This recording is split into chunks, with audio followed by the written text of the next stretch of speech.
Dear viewers, আসসালামু আলাইকুম। স্কিলরাইজ YouTube channel এবং ফেসবুক পেজে আপনাকে স্বাগতম। আজকের ভিডিও টিউটোরিয়ালে আমি আপনাদের দেখাবো কিভাবে আমরা ডিজাইন করার পর মকআপে বসিয়ে অ্যাডোব স্টক কন্ট্রিবিউটর অ্যাকাউন্টে আপলোড করে থাকি। ভিডিও টিউটোরিয়ালটি যদি ভালো লাগে তাহলে চ্যানেলটি সাবস্ক্রাইব করে পরবর্তী ভিডিওর নোটিফিকেশন পেতে পাশে থাকা বেল আইকনটি ক্লিক করে রাখুন। স্কিলরাইজ, টু বিল্ড ইউর স্কিল। এক্ষেত্রে অ্যাডোব স্টক কন্ট্রিবিউটরে ডিজাইন আপলোড করার জন্য অ্যাডোব স্টকের রিকোয়ারমেন্টগুলো একটু দেখে আসি। সেক্ষেত্রে অ্যাডোব স্টকে আসার পর আমরা যদি আপলোডে ক্লিক করি তাহলে এরকম একটা ইন্টারফেস দেখব। আমরা যেহেতু ভেক্টর ডিজাইন আপলোড করব, সেক্ষেত্রে এই ভেক্টর ডিজাইনে যদি ক্লিক করি দেখব এখানে minimum artboard resolution 4 megapixel, maximum artboard resolution 25 megapixel এবং এই ফরম্যাটটা থাকবে এআই, ইপিএস অথবা এসবিজি এবং ফাইল সাইজ ম্যাক্সিমাম হতে পারবে 45 মেগাবাইট। এছাড়াও আপনারা যদি অন্যান্য ফরম্যাটে আপনাদের ডিজাইনগুলো আপলোড করেন সেক্ষেত্রে এখান থেকে রিকোয়ারমেন্টগুলো দেখে নিতে পারবেন। তো আমি যেহেতু এখানে ভেক্টর ফাইল আপলোড করব, সেক্ষেত্রে এই ভেক্টর যে সেগমেন্টটা আছে এটার রিকোয়ারমেন্ট অনুযায়ী একটা মকআপ আজকে ডিজাইন করে আপনাদের দেখাবো। সেক্ষেত্রে আমি এখানে ফাইলে এসে নিউ অপশানটিতে গিয়ে ডকুমেন্ট সাইজ নিয়ে নিব, ওয়াইড নিব আমি 3000 পিক্সেল এবং হাইটও নিব আমি 3000 পিক্সেল। এরকম 3000 পিক্সেল নেওয়ার পর আমি এখান থেকে RGB মোড রাখবো, কালার মোডটি, এবং স্ক্রিন রাখবো 72 ppi। এই অবস্থায় আমি এখানে ক্রিয়েট বাটনে ক্লিক করে দিব। ক্লিক করার পর এরকম একটা ডকুমেন্ট ক্রিয়েট হয়ে যাবে। এখন প্রথমে এখানে একটি ব্যাকগ্রাউন্ড নিতে হবে। সেক্ষেত্রে আমি এখান থেকে যে রেক্ট্যাঙ্গেল টুলটি আছে এখানে এসে আমি আর্টবোর্ডে ক্লিক করব। ক্লিক করার পর এখান থেকেও আমি 3000 পিক্সেল সেট করে দিব হোয়াইট এবং হাইডের ঘরে। তারপর ওকে বাটনে প্রেস করে দিব। প্রেস করে দেওয়ার পর এটাকে এই আর্টবোর্ডের সাথে অ্যালাইন করে নিচ্ছি। লেফট অ্যালাইনে ক্লিক করলাম, তারপর আপ অ্যালাইনে ক্লিক করে এখানে আমি সেট করে নিলাম। এবার এখানে আপনার ডিজাইন অনুযায়ী আপনি কাঙ্ক্ষিত কালার রাখবেন। আমি এই ধরনের একটা কালার এখানে প্রথমে সেট করে নিচ্ছি। আপনারা আপনাদের ডিজাইন অনুযায়ী এখানে কালার করে নিতে পারবেন। এখান থেকে স্ট্রোক অপশানটিকে আমি নান করে দিচ্ছি। এবার এখানে ডিজাইনগুলোকে সেট করার জন্য একটি শেপ নিতে হবে। সেক্ষেত্রে আমি পুনরায় রেক্ট্যাঙ্গেল টুলে ক্লিক করে এই আর্টবোর্ডে এসে ক্লিক করব।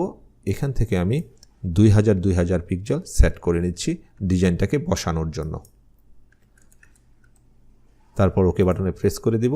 দেখুন এখানে একটি শেপ ক্রিয়েট হয়ে গেছে। এটাকে আমি হোয়াইট করে নিলাম। এবার আর্টবোর্ডের সাথে এটাকেও অ্যালাইন করে নিচ্ছি। সেক্ষেত্রে হরিজন্টাল অ্যালাইন সেন্টারে ক্লিক করব এবং এখান থেকে ভার্টিক্যাল অ্যালাইন সেন্টারে ক্লিক করার পর এটাকে সেট করে নিলাম। এবার আমার ডিজাইনটাকে যাতে রিয়েলিস্টিক মনে হয় সেক্ষেত্রে এখানে একটি শেডো ক্রিয়েট করে নেব। সেক্ষেত্রে পুনরায় আমি এখান থেকে রেক্ট্যাঙ্গেল টুলটি সিলেক্ট করে এখানে এই ধরনের একটি শেপ ক্রিয়েট করব। ক্রিয়েট করার পর এখান থেকে আমি এই টুলটি সিলেক্ট করব। টুলটি সিলেক্ট করার পর এটাকে আমি এরকম করে ফেলবো। তারপর এখানে আমি এখান থেকে গ্রেডিয়েন্ট অ্যাপ্লাই করব। গ্রেডিয়েন্ট অ্যাপ্লাই করার পর আমি গ্রেডিয়েন্ট টুলের সাহায্যে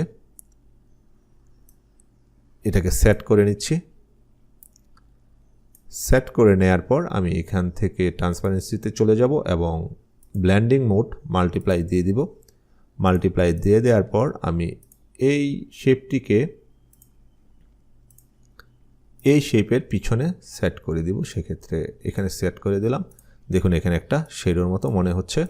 আপনারাও আপনাদের ডিজাইনের জন্য এই ধরনের শেডো ক্রিয়েট করে নেবেন, কারণ অ্যাডোব স্টকে সাধারণত রাস্টার ফাইল সাপোর্ট করে না, ভেক্টর ফাইল সাপোর্ট করে। আমি যদি এই ব্যাকগ্রাউন্ডের কালারটিকে আরেকটু হোয়াইটের দিকে নিয়ে যাই তাহলে শেডোটি ভালোভাবে বুঝতে পারবেন। দেখুন এখানে শেডো দেখা যাচ্ছে। এবার আপনি এই তিনটি লেয়ারকে একত্রে সিলেক্ট করে কন্ট্রোল-G বাটনে প্রেস করে গ্রুপ করে নেবেন এবং এই গ্রুপটির নাম দিবেন ব্যাকগ্রাউন্ড।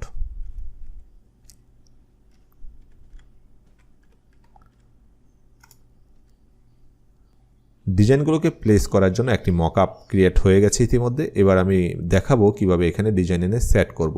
সেক্ষেত্রে আমি যদি এই ডিজাইনটাকে ওখানে নিয়ে সেট করতে চাই, এই ডিজাইনটাকে এভাবে সবগুলো লেয়ারকে সিলেক্ট করে কন্ট্রোল-G বাটনে প্রেস করে এটাকে গ্রুপ করে নিব। গ্রুপ করে নেওয়ার পর আমি এটাকে ড্র্যাগ করে এই মকআপের ডকুমেন্টে নিয়ে আসব।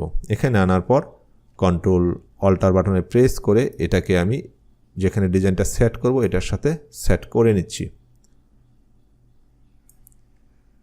সেট করে নেওয়ার পর আমি এখানে যে লেয়ারটি আছে এই লেয়ারটি রিনেম করে নাম দিয়ে দিব ডিজাইন।